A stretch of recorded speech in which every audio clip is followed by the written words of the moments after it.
Welcome to At the Table.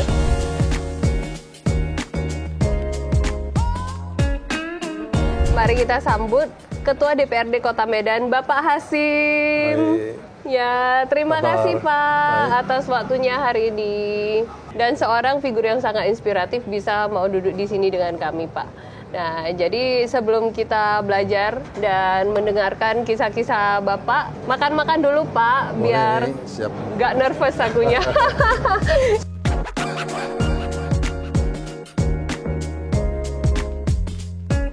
Nah, jadi yang dikenal masyarakat, Pak Hasim adalah seorang Ketua DPRD Kota Medan.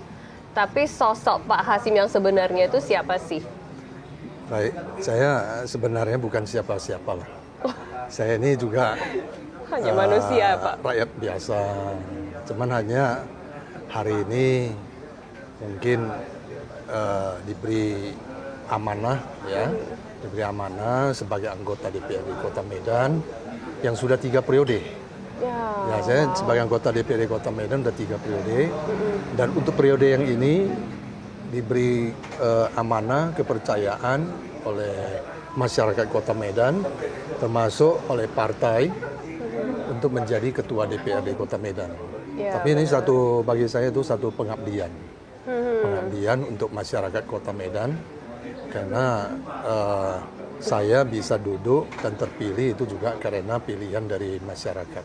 Ya, benar. Jadi, harus mengemban amanah yang diberikan oleh masyarakat dan diberikan oleh partai, terutama oleh Ketua Umum partai tempat saya bernaung, yaitu PDI Perjuangan, Ibu Haja Megawati Soekarno Putri.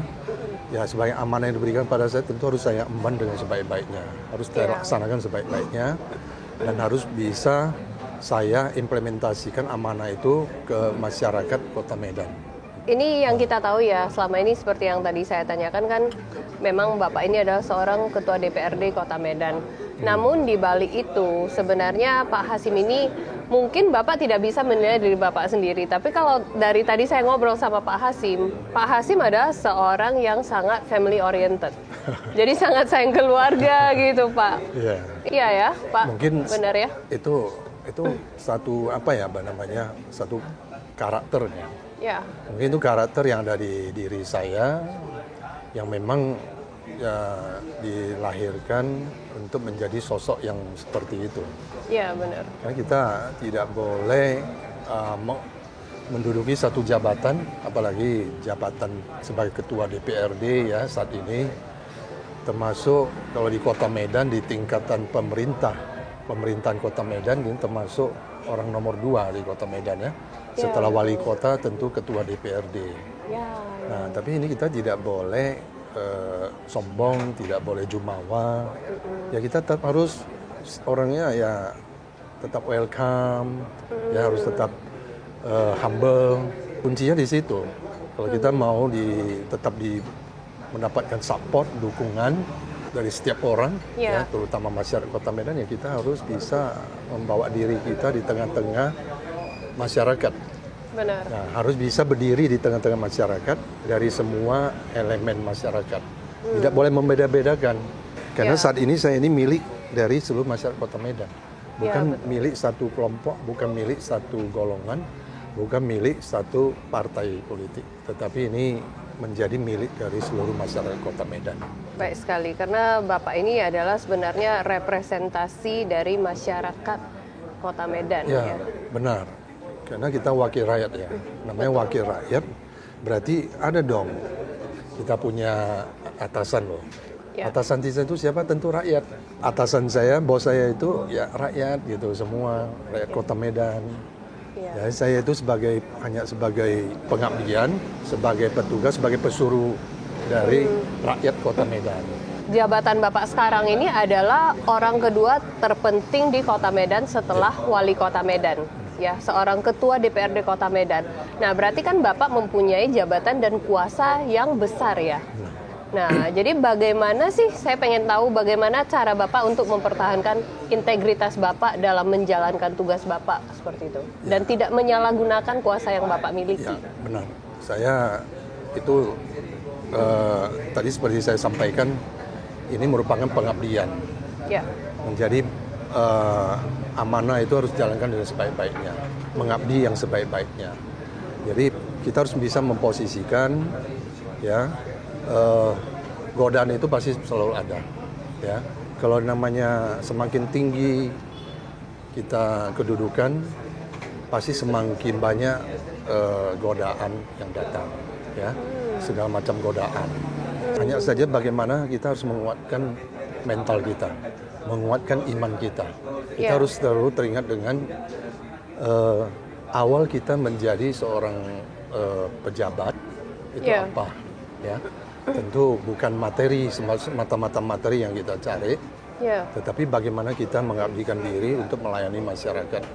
Karena saya pernah sebelum jadi anggota DPRD, belum berkecimpung di politik.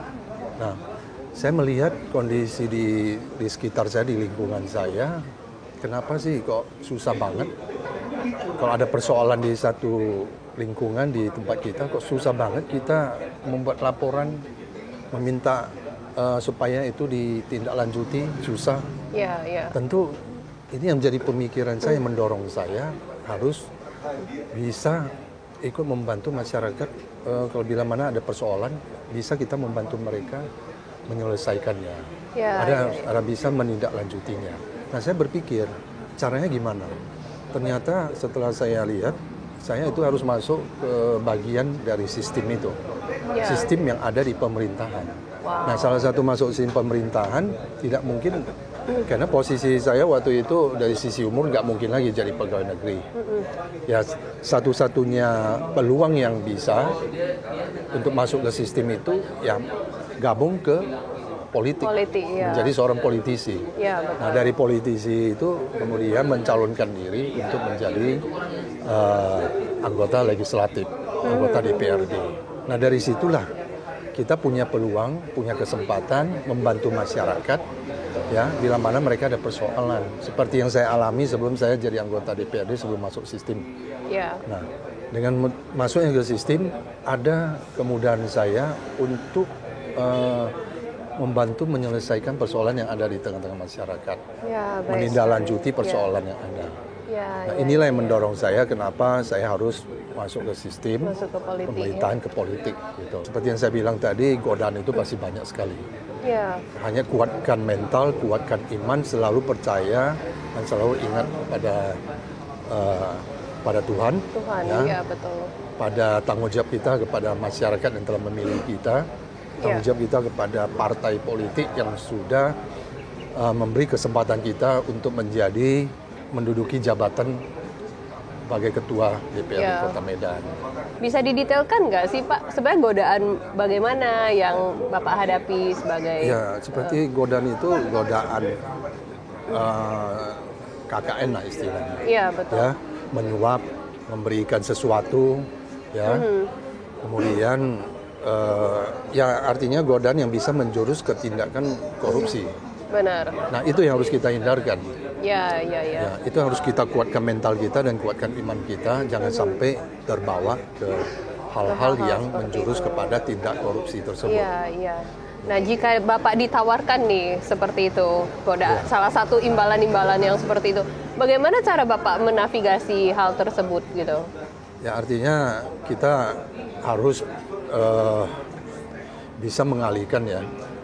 Artinya kita membantu itu tidak mengharapkan sesuatu imbalan. Kita membantu itu memang dari keikhlasan kita, dari hati nurani kita untuk membantu seseorang. Jadi kadang-kadang kan godaan itu kasih suap, kasih imbalan sesuatu, janji-janji, tolonglah nanti bantu bila mana saya bisa masuk ke satu satu kesempatan main proyek itu, ya. Ya, itu yang harus kita hindarkan, kita jangan sampai terlibat terlalu jauh. Betul. Nah, harus kita bisa mengalihkan bahwasanya itu bukan bagian dari tugas kita, bukan menjadi tanggung jawab saya untuk memberikan kesempatan kepada orang-orang yang menginginkan saya justru membawa mereka masuk ke peluang itu, gitu, ke peluang untuk mendapatkan apa yang dengan jabatan saya kan sebenarnya gampang, Ya, betul. Membawa orang untuk mendapatkan sesuatu proyek itu, contoh ya proyeknya. Nah, justru itu yang harus kita hindarkan. Dan saya meyakinkan tujuan saya menjadi anggota DPRD dan ketua DPRD bukan untuk mencari yang namanya materi yang dari main-main proyek itu, tidak. Iya, oke. Jadi sebagai kaum minoritas ya, karena kan Bapak dari etnis Tionghoa dan malah satu-satunya Pak di Medan ya, yang pertama kali menjabat sebagai ketua DPRD. Ya. Betul. Apa sih kendala-kendala Bapak yang dihadapi sebagai kaum minoritas dalam menjalankan tugasnya? Ya. Mungkin ini pertanyaan yang sering saya kalau ketemu kawan-kawan, ketemu dengan siapa saja ya, itu yang selalu menjadi pertanyaan kepada saya. Tetapi dengan kedudukan sebagai ketua DPRD dari etnis Tionghoa yang dalam tanda kutip termasuk yang minoritas, nah banyak yang bertanya kepada saya, ada kendala tidak, bagaimana? Kalau bagi saya 3 kali periode anggota DPRD, saya pikir kendala itu sebenarnya tidak ada ya. Hanya saja bagaimana kita membawa diri, ya harus bisa ikut menjadi bagian dari dari saudara-saudara kita yang di luar dari etnis Tionghoa. Ya. Harus bisa masuk bersama dengan mereka dan harus bisa menjadi bagian dari mereka juga. Apalagi dengan kondisi saat ini sebagai ketua DPRD, ya kita harus bisa mengayomi, mengayomi saudara-saudara kita, anggota DPRD yang ada di lembaga legislatif. Ini kan terdiri dari berbagai partai politik, berbagai latar belakang. Tentu saya harus bisa melihat kondisi yang ada, dan kita harus bisa menjadi seorang leader, bukan menjadi seorang bos. Leader itu kan beda dengan bos. Leader itu kan bisa mengayomi, memberikan solusi bila mana mereka mendapatkan satu masalah, memberikan jalan keluar kepada mereka, bisa mengajak mereka sama-sama duduk, diskusi, bermusyawarah. Ya, bukan seperti seorang bos yang memerintah. Kalau kita memposisikan diri sebagai bos di satu lembaga, apalagi sebagai ketua DPRD, saya pikir itu yang akan menjadi persoalan. Benar. Tapi kalau kita membawa diri kita sebagai seorang leader, sebagai seorang pemimpin, saya pikir inilah yang banyak dukungan dan support dari rekan-rekan kita kepada khususnya pada saya untuk mengemban amanah sebagai ketua DPRD. Jadi mudah-mudahan sampai hari ini saya pikir tidak ada kendala, ya. Sampai hari ini saudara-saudara kita yang di luar dari etnis Tionghoa juga welcome, bisa menerima sosok kita. Mungkin yang seperti saya sampaikan, kita itu tidak boleh sombong, harus welcome, harus humble. Ibarat saya menganut satu ilmu ilmu yang saya terapkan dari dulu, itu ilmu padi. Ilmu padi semakin berisi semakin menunduk. Kita semakin tinggi satu kedudukan, semakin punya power, semakin punya kekuasaan, kita harus bisa rendah hati, harus bisa bersahaja, harus bisa merangkul semua orang, harus bisa berbaur dengan semua orang dari semua kalangan tanpa membedakan dia itu dari suku, agama, ras atau apapun. Ya, mudah-mudahan sampai hari ini kawan-kawan kita semua, saudara-saudara kita yang ada di lembaga legislatif maupun yang ada di Kota Medan itu mudah-mudahan bisa menjadi satu bagian dari kekeluargaan, persaudaraan. Gitu. Menurut saya itu biasanya konflik itu terjadi karena ada kesalahpahaman seperti itu. Jadi dengan kata Bapak tadinya, kalau misalnya kita merangkul mereka, apapun suku kita, apapun agama kita, tapi kita kalau dekat, kita ada teman, kita saling mengerti, saling menghargai, nah itu persatuan itu akan terbentuk. Kunci kekuatan kita untuk menjadi seorang pemimpin itu selain bisa harus beberapa hal yang tadi saya sampaikan, harus berbanyak silaturahmi. Jadi kunci silaturahmi, dengan silaturahmi akan terbentuk satu kekeluargaan, persatuan, dan dari situ akan membentuk kekuatan pada kita semua, untuk sama-sama kita menjalankan lah, Ya. yang namanya menjalankan pengabdian ini Ya, di betul. tengah-tengah masyarakat. Kalau boleh saya tanya ya Pak, kalau kita lihat dari data seperti yang kita lihat sekarang ini, kenapa etnis Tionghoa itu merupakan kaum minoritas? Apakah karena memang yang berkecimpung di dunia politik itu sangat sedikit, ataukah karena memang susah untuk menjabat di DPRD? Bagaimana sebenarnya? Yang minoritas itu karena memang jumlah kita presentasinya kan juga Oh ya, kalau 20%. di apa ya, di secara akumulatifnya kan jumlah kita kan memang hanya sekitar 20%. Ya, betul. Nah itu mungkin itu yang diartikan jadi minoritas. Ya. Nah itu. Tapi kalau ada anggapan minoritas itu susah, ada hambatan untuk menduduki menjadi jabatan di bidang misalnya di pemerintahan, di politik ataupun di militer. Itu tidak benar. Itu tidak benar karena sekarang ini sudah terbuka setelah pasca reformasi dan sampai hari ini pintu itu sangat terbuka untuk kita, masyarakat kita etnis Tionghoa untuk berkecimpung di politik, berkecimpung di pemerintahan ataupun berkecimpung di bidang-bidang lainnya selain dari bisnis ya, betul. ekonomi karena sebelum reformasi kita etnis Tionghoa, kalangan masyarakat Tionghoa hanya terbatas diberi kesempatan hanya untuk di bidang ekonomi. Ya. Hanya saja mungkin dari kita etnis Tionghoa masih belum banyak yang tertarik ataupun mau seperti kami yang sudah masuk ke sistem pemerintahan. Karena ini kan pengabdian. Tentu pengabdian itu pasti ada pengorbanan. Dalam pengabdian itu pengorbanan itu cukup besar. Ya. Ya, pengorbanan waktu, tenaga, materi, kemudian pikiran, itu semua. Ya, benar. Perasaan. Ya, jadi itu benar. pengabdian itu sejalan dengan namanya pengorbanan. Banyak belum tertarik lah. Benar, tapi benar. kami yang sudah dari awal sudah masuk ke politik, mungkin ini bisa menjadi pionir. Ya, betul. Pionir yang mendorong saudara-saudara kita dari etnis Tionghoa supaya bisa juga sama-sama masuk ke sistem, sama-sama membangun bangsa dan negara kita ini. Ya, benar. Depannya, gitu. Apa yang membuat Bapak itu berani sekali gitu ganti jurusan ini ceritanya kan? Pertama itu Bapak kan dari pengusaha. Apa yang membuat Bapak itu yakin, oh saya harus ganti jurusan? Karena kan setiap manusia itu saya merasa sangat tidak terbiasa dengan namanya perubahan ya, changes. Cita-cita saya sebenarnya pengusaha.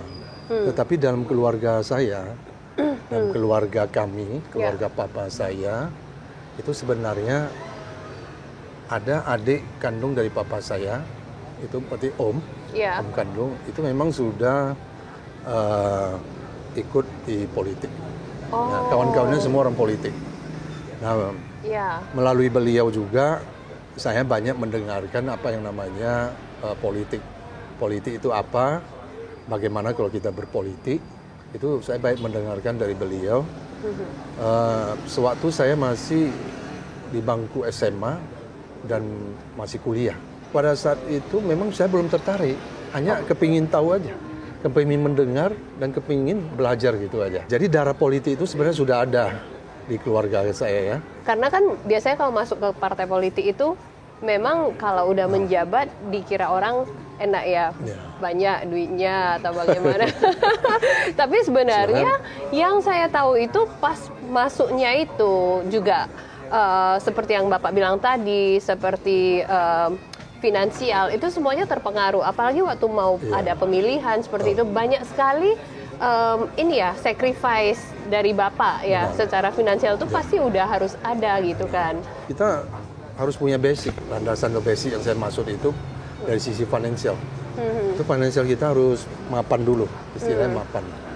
Kalau belum mapan, kita jangan coba-coba lah masuk ke dunia politik. Karena dunia politik itu sangat banyak diperlukan yang namanya kos politik. Kalau kita tidak mapan, itu mungkin nanti bisa membuat pikiran kita itu bercabang, Ya, tidak konsentrasi lagi. Dengan kondisi kita sudah mapan dari sisi finansial dan usaha kita tidak kita tinggalkan, tetap ada yang melanjutkan, yaitu istri saya yang melanjutkan. Nah, ini saya tentu punya kesempatan, punya waktu yang banyak untuk memfokuskan tanggung jawab di bidang politik ini. Nasihat terbaik apa yang pernah Pak Hasim dapatkan dan apa yang ingin Bapak teruskan ke pendengar? Saya pertama kali menjadi anggota Dewan, ada yang memberikan pandangan ya, masukan supaya tetap berlaku jujur, jaga kepercayaan dari semua yang diberikan pada kita, laksanakan amanah kita dengan sebaik-baiknya, mengabdi dengan hati yang tulus, jangan ada pemikiran-pemikiran yang lain, pemikiran-pemikiran menyimpang, jadi harus lurus saja. Makanya saya orangnya sampai hari ini pandangan dari yang saya ketemu itu, pandangan mereka itu sama saya itu orangnya kok lurus-lurus amat sih gitu loh, kok tidak mau belok-belok gitu loh katanya. Saya bilang saya memang ada itu image yang tidak baik pada orang politik, katanya lain di mulut dengan lain di hati. Kita tidak, justru itu harus kita hilangkan. Image yang tidak baik pada orang politisi kan. Kan banyak itu pandangan negatif kepada politisi, lain di mulut dengan lain di hati. Nah ini justru inilah yang harus kita hilangkan, itu tidak benar. Jadi berlakulah jujur kepada diri sendiri, kepada keluarga, kepada sekitar kita, ya, sekeliling kita, dan kepada masyarakat atau yang lebih luasnya kepada bangsa dan negara ini. Ya, benar. Mengabdi dengan tulus. Moto saya itu hidup adalah perjuangan. Karena saya punya prinsip manusia itu tidak ada yang instan.